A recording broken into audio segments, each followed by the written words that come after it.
નમસ્કાર, સ્વાગત છે આપનું ડીટીવી ન્યૂઝમાં। આજે મેં લઈ આવ્યા છે દાહોદના બ્રેકિંગ ન્યૂઝ જે ચર્ચાનો વિષય બની રહ્યો છે।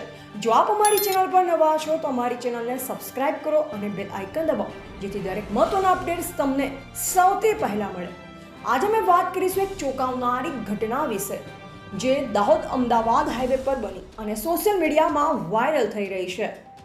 દાહોદ અમદાવાદ હાઈવે પર દેવગઢ બારિયાના અસાયડી નજીક એક ચોંકાવનારી ઘટના સામે આવી છે જેમાં આરટીઓ ઇન્સ્પેક્ટર વીકે પરમારની દાદાગીરીનો વિડીયો વાયરલ થયો છે।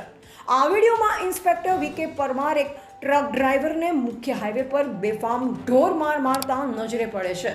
આ ઘટનાનો વિડીયો એક રાહદારીએ રેકોર્ડ કર્યો હતો જે હવે સોશિયલ મીડિયા પર ઝડપથી વાયરલ થઈ રહ્યો છે।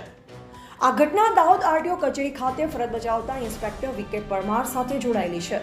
વાયરલ વિડીયોમાં જોવા મળે છે કે ઇન્સ્પેક્ટર ટ્રક ડ્રાઈવર પર લાકડી વડે હુમલો કરી રહ્યા છે। ટ્રક ડ્રાઈવરે વાહન ન રોકતા ઇન્સ્પેક્ટરે બેરિકેડ ફેંક્યા અને બાદમાં ડ્રાઈવરને માર માર્યો એવું જણાવીને કે તેઓ ફક્ત ડરાવવા માંગતા હતા। આ ઘટનાએ સ્થાનિક લોકોમાં ભારે આક્રોશ જન્મા આવ્યો છે। લોકોનું કહેવું છે કે આવા વર્તનથી સરકારી અધિકારીઓની છબી પર ખરાબ અસર પડે છે અને નાગરિકોનો વિશ્વાસ ઘટે છે।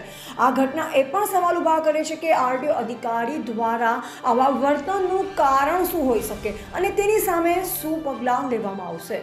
આ ઘટના બાદ સ્થાનિક લોકોને ટ્રક ડ્રાઈવરોમાં રોષની લાગણી જોવા મળી રહી છે। સોશિયલ મીડિયા પર લોકો આ વિડીયોને લઈ પોતાનો ગુસ્સો વ્યક્ત કરી રહ્યા છે અને સરકારી અધિકારીઓની જવાબદારી પર સવાલ ઉઠાવી રહ્યા છે। કેટલાક લોકોનું માનવું છે કે આવા વર્તનની સામે કડક કાર્યવાહી થવી જોઈએ જેથી ભવિષ્યમાં આવી ઘટનાઓ ન બને। આ ઘટના અંગે ડીટીવી ન્યૂઝ આપનો અભિપ્રાય જાણવા માંગે છે। શું આ વર્તન સામે કડક પગલાં લેવા જોઈએ અથવા આ ઘટના પાછળ કોઈ બીજું કારણ હોઈ શકે? આપના વિચાર અમને કમેન્ટ બોક્સમાં જરૂર જણાવો। આ ઉપરાંત જો આપની પાસે આ ઘટના સાથે જોડાયેલી કોઈ વધુ માહિતી હોય તો અમારી ટીમ સાથે શેર કરો। અમે આ ઘટના અંગે સંબંધિત આરટીઓ વિભાગ અને પોલીસ વિભાગનો સંપર્ક કર્યો છે અને તેમની પ્રતિક્રિયાની રાહ જોઈ રહ્યા છે।